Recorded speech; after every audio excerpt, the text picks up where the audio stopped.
Mesdames et messieurs, chère audience, bonjour. Il y a une chose que nous aimons tous, c'est que l'euthanasie est l'ultime action d'une société qui a abandonné l'ambition d'être une société, une communauté qui prend soin des siens, une société qui a abandonné l'ambition de rendre la dignité à ses mourants, une société individualiste, matérialiste et surtout égoïste, qui ne traite pas le problème et le supprime et l'efface.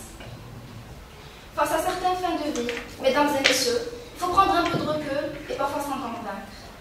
Mais un principe qu'il faut toujours tenir est celui de la dignité.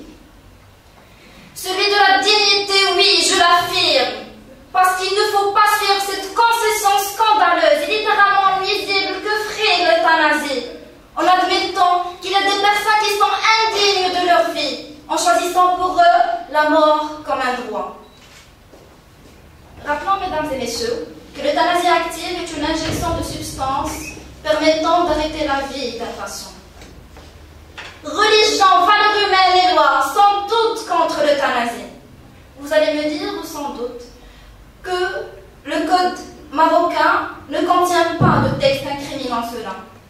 Mais je vous dirai que le code pénal marocain, suite à l'article 398, juge l'euthanasie comme étant un empoisonnement.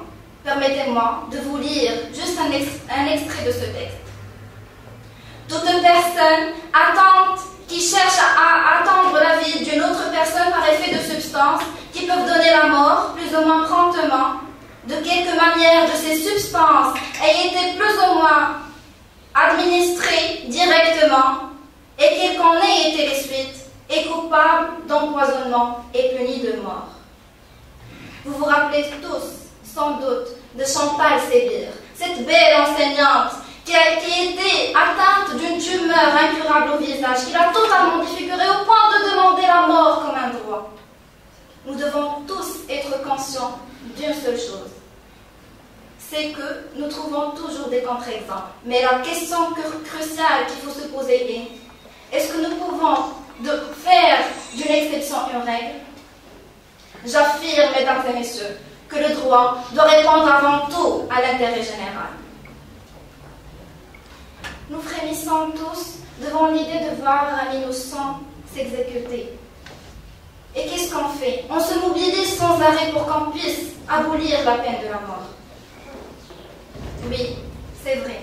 Mais nous devrions aussi frémir à l'idée d'euthanasier quelqu'un qui ne le souhaitait pas véritablement. Ça pouvait être même un de nos proches. Souffrir et voir son corps et son esprit se déliter. Comment ne pas vouloir que cela cesse? Mais qu'est-ce que nous voulons voir vraiment cesser? Est-ce la souffrance et le sentiment d'indignité ou est-ce la vie de la personne? Nous devrions faire tous nos efforts et toute notre ambition pour assurer la dignité à nos mourants et non pas en les tuant. Nous réalisons et nous sous-fixons déjà des objectifs ambitieux. Nous réalisons même les objectifs les plus réalistes. Mais une fois qu'on arrive à l'euthanasie, qu'est-ce qu'on fait? On perd espoir.